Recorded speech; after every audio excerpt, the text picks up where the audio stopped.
terlalu muda.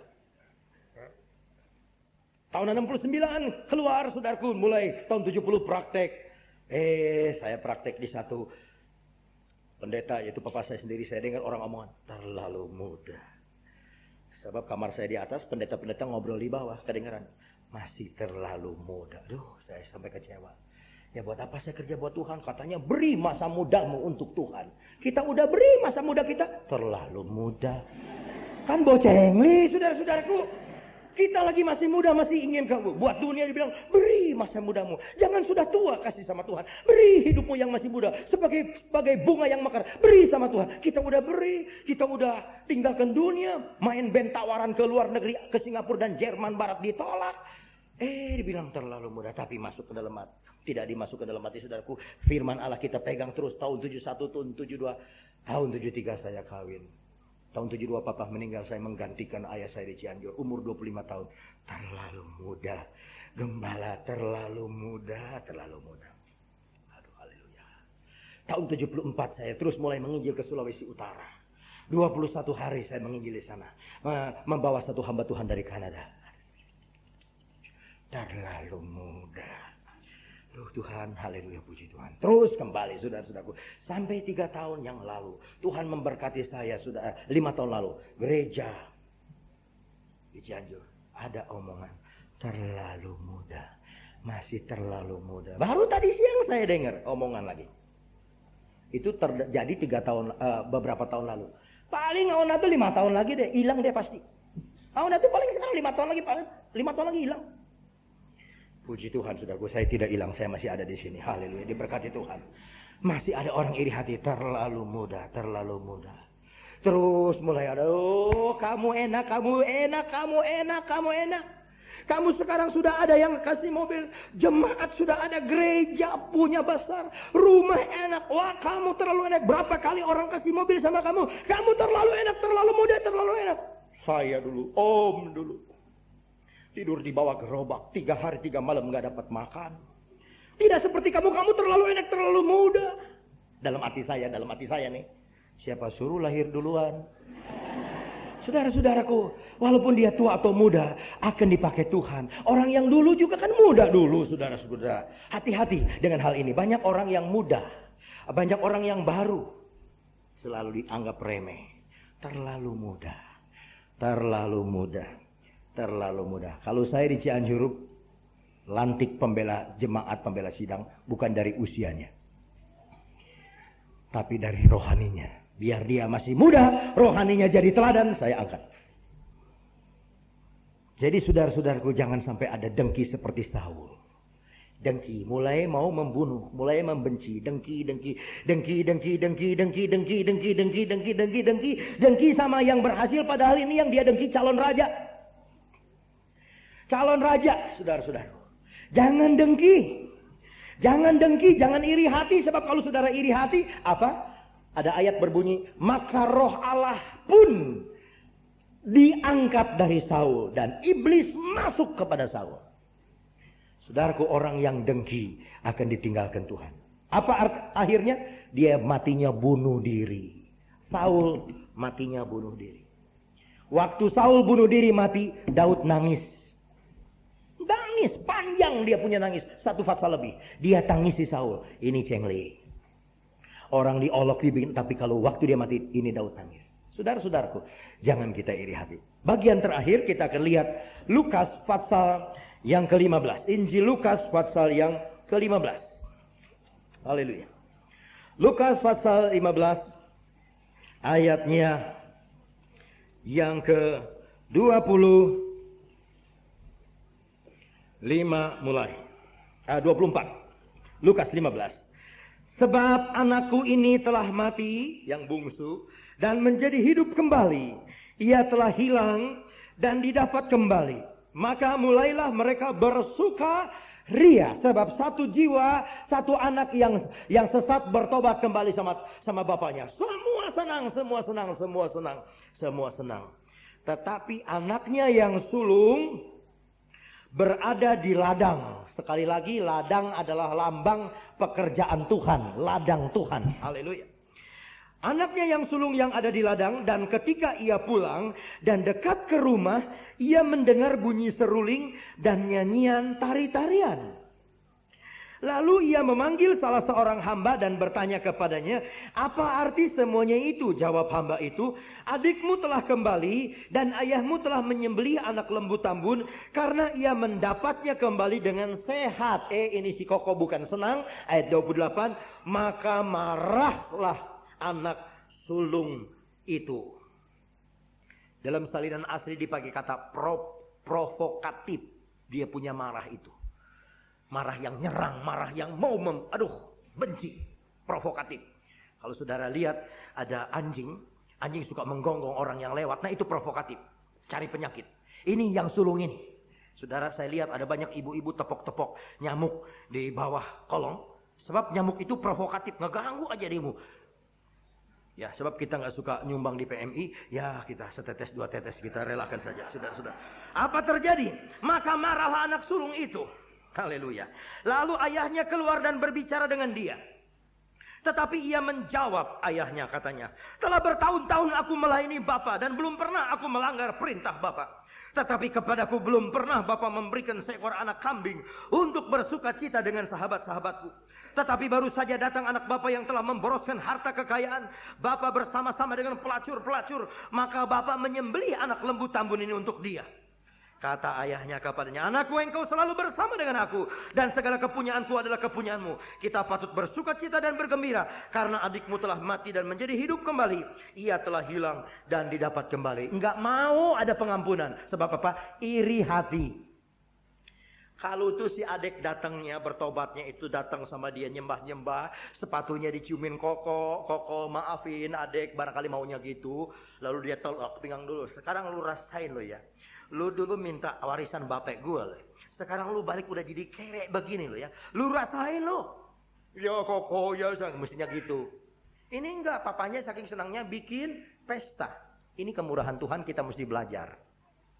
Orang yang berdosa, yang datang bertobat sama Tuhan, begitu dia bertobat, begitu Tuhan terima, begitu Tuhan berpesta. Sebab ayat yang lain berkata, satu jiwa bertobat, seisi sorga bersuka ria. Tapi aneh, ada orang berdosa bertobat, isi sorga bersukaria, ada jemaat gereja nggak seneng. Dia tuh palsu, tahu nggak palsu? Saya tahu dia punya modal, tahu dia hati-hati nih, hati-hati. Dia domba berbulu kambing, Dia domba berbulu musang, hati-hati nih, hati-hati. Wah, saudara, kalau dia mulai datang di gereja ini, orang berdosa asalnya, memang dulunya berdosa. Dia mau bertobat, tadi gereja pada bisik-bisik. Cik, tuh lihat tuh yang sebelah kiri tuh, lihat sebelah kiri tuh. Iya tahu nggak tuh? Iya tahu nggak? Tuh dia biasanya ada mangkalnya tuh di Monas. Tuh dia tuh. Sekarang dia ke gereja. Jijik ya. Nah ini anak sulung begitu. Heran saudaraku, Kain anak sulung. Saul raja sulung, sebab Saul raja pertama Israel. Dan ini anak sulung juga yang iri hati. Aneh, hati-hati, iri hati. Ingat Herodes mau bunuh sama Yesus sebab apa? Iri hati. Raja di Yudea ini saya, baginda Herodes. Kenapa ada Yesus? Yesus raja yang baru lahir nggak ada, harus Herodes. Bunuh semua anak-anak tuh. Iri hati mendatangkan pembunuhan. Dan saudara yang iri hati tidak akan mendapat berkat daripada Allah. Nah, pada malam hari ini siapa di antara saudara ada kesulitan dalam rumah tangga? Periksa, mungkin kita ada iri hati sama seseorang. Kita ada dengki sama seseorang. Kita lihat kesuksesan orang lain, lalu kita iri hati. Kita melihat keberhasilan orang, kita iri hati. Itu sebabnya berkat Tuhan diangkat dari kepala kita. Dan apa kata Tuhan kepada Kain? Hasil bumi engkau akan gagal. Engkau tidak bisa diberkati, tanahmu akan kering. Hati-hati. Jangan sampai kita iri hati. Kalau kita tidak ada iri hati, kita penuh dengan kasih, kita akan diberkati oleh Tuhan berkelimpahan. Kalau ada orang lain diberkati Tuhan, puji Tuhan, haleluya, dia diberkati Tuhan. Puji Tuhan, haleluya. Kalau ada tetangga beli mobil baru, aduh, kok mobilnya baru ya, aduh, syukur sama Tuhan ya, Tuhan memberkati sama kita. Aduh, nanti kita diajak saudara-saudara ke dunia fantasi, pasti diajak. Haleluya. Tapi kalau Kalau tetangga beli mobil baru lalu nyonya-nyonya rumah atau urung pada cemberut aja pagi-pagi. Mata melirik mobil baru. Datang pemilik pura-pura kan. Terus cemberut. Terus yang punya mobil keluar. Selamat pagi kok. Pagi. Istrinya, selamat pagi. Ya pagi. Terus iri hati. Itu yang punya mobil bingung. Terus kok kenapa ya sakit gigi itu kenapa? Kita tanya dia nggak jawab. Nah, saudaraku, iri hati akan diakhiri endingnya itu di neraka. Sebab Rasul Paulus katakan Galatia 5 tadi, iri hati adalah pekerjaan daging. Siapa yang mengerjakan hal ini tidak akan masuk dalam kerajaan surga. Itu sebabnya jauhkanlah iri hati, buanglah iri hati, bentuklah hal yang rohani. Bentuklah, berbahagia dengan orang punya kesuksesan, berbahagia dengan orang punya kebaikan, berbahagia dengan keberhasilan orang. Ada anak orang naik kelas, anak kita tidak naik kelas. Kasih selamat. Syukur. Saya senang Yani Hagler. Begitu dia kalah, dia bilang, aduh luar biasa pukulan musuh ini, kayak batu katanya. Yani Hagler nggak ngomong ini, awas lu ya ntar pulang gua gebotin. Enggak. Ya, dia tidak iri hati, dia tidak marah, dia tidak dendam, dia tidak dengki. Banyak orang sering kali iri hati. Dan saya mau katakan iri hati musuh bukan di luar, di dalam. Lekas minta sama Tuhan, cucikan hati kita dari dosa iri hati, supaya Tuhan mulai memberkati kita. Mari kita berdiri bersama-sama. Haleluya.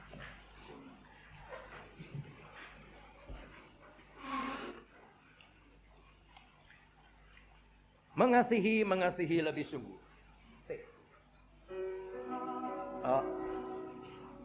D. Mengasihi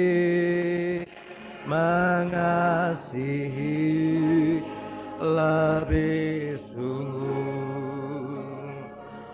Mengasihi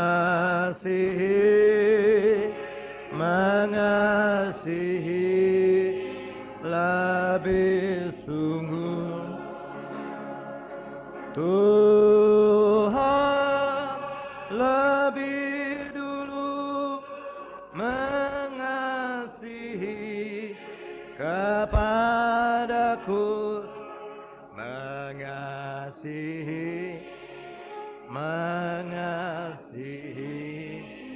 lebih sungguh. Kita nyanyi sekali lagi, Pendeta Khairupan akan berdoa di depan. Mengasihi.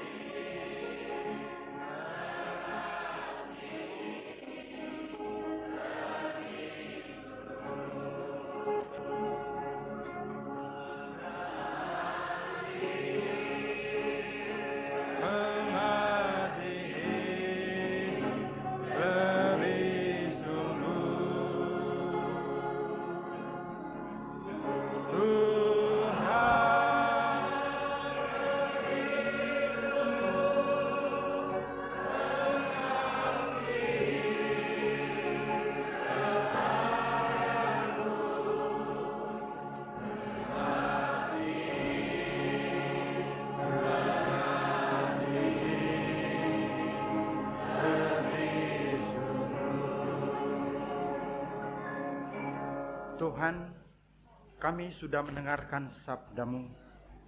Banyak mengajar kami Tuhan untuk memperbaiki diri ini yang ada kalanya masih terdapat kekurangan-kekurangan. Salah satu yang Engkau kemukakan malam hari ini adalah perasaan iri hati. Tuhan, ini akan membuahkan satu dosa yang besar. Kami tidak pernah berpikir bahwa akibatnya mungkin akan sebegitu hebat. Tapi Tuhan, kalau ini nanti merugikan orang lain dan diri kami sendiri Tuhan, maka segera kami mau buang itu Tuhan. Ada di antara kami mungkin malam hari ini datang dalam keadaan yang sama Tuhan. Hal-hal yang dia bawa dari rumah, dari luar Tuhan, ke tempat ini begitu banyak menyangkut iri hati. Tapi Tuhan, sabda-Mu yang datang dengan satu berita merupakan teguran, tapi sekaligus adalah kemurahan Tuhan. Masa di mana kami berada sekarang ini adalah masa kemurahan-Mu masih ada. Saat yang kami hadapi sekarang ini adalah saat-saat kemurahan-Mu, kasih-Mu masih nyata. Waktu berjalan terus dan kami tidak tahu apa yang terjadi hari esok. Sejarah terus akan berjalan, waktu semakin lama kami pakai dan saatnya akan habis Tuhan, dan masa kemurahan saat itu juga akan tertutup. Tapi terima kasih untuk sabdamu malam hari ini. Terima kasih Tuhan.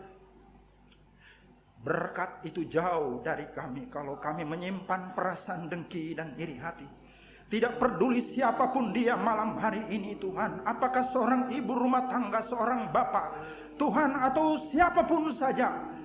Tapi kalau ada iri hati Tuhan, kami berdoa dalam nama Yesus sekarang ini. Kami ikat roh penyesat ini, kami ikat roh najis ini, kami ikat perasaan ini dalam nama Yesus sekarang. Kami buang.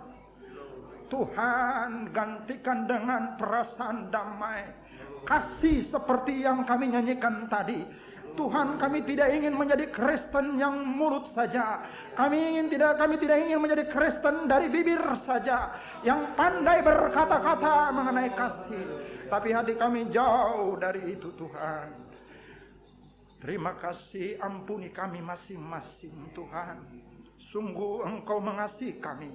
Teguran-Mu yang keras tajam Tuhan menyentuh perasaan kami, membuat perasaan ini, hati ini seperti dirobek-robek. Tapi Tuhan, kami tahu apa yang Engkau perbuat itu Tuhan adalah sesuatu yang menguntungkan kami. Kami tidak pernah tahu bahwa di ujung cemeti ada emas. Kami tidak pernah mengerti Tuhan apa artinya Engkau memukul kami. Tapi Tuhan, kalau kami tahu Engkau mengajar kami untuk menghasilkan sesuatu yang baik dalam hidup ini, maka kami akan berkata Tuhan, syukur. Kami akan berkata Tuhan dengan hati yang jujur, terima kasih Tuhan. Terima kasih Yesus.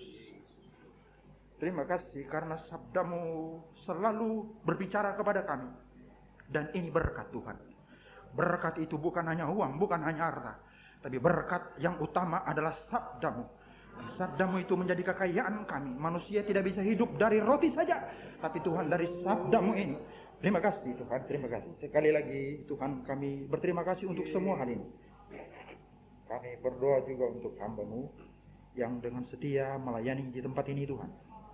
Pakai dia menjadi alat-Mu yang berguna. Masih banyak jiwa yang perlu ditolong. Sabda-Mu yang kami terima dari Engkau bukan merupakan kekayaan pribadi, tapi Tuhan, kami perlu untuk memberikan itu kepada orang lain. Terima kasih Yesus, terima kasih. Sekali lagi Engkau sudah mengampuni dan menggantikan hati kami yang kosong ini dengan berkat-berkat yang luar biasa. Terima kasih dalam nama Yesus, Tuhan dan Juru Selamat kami. Amin.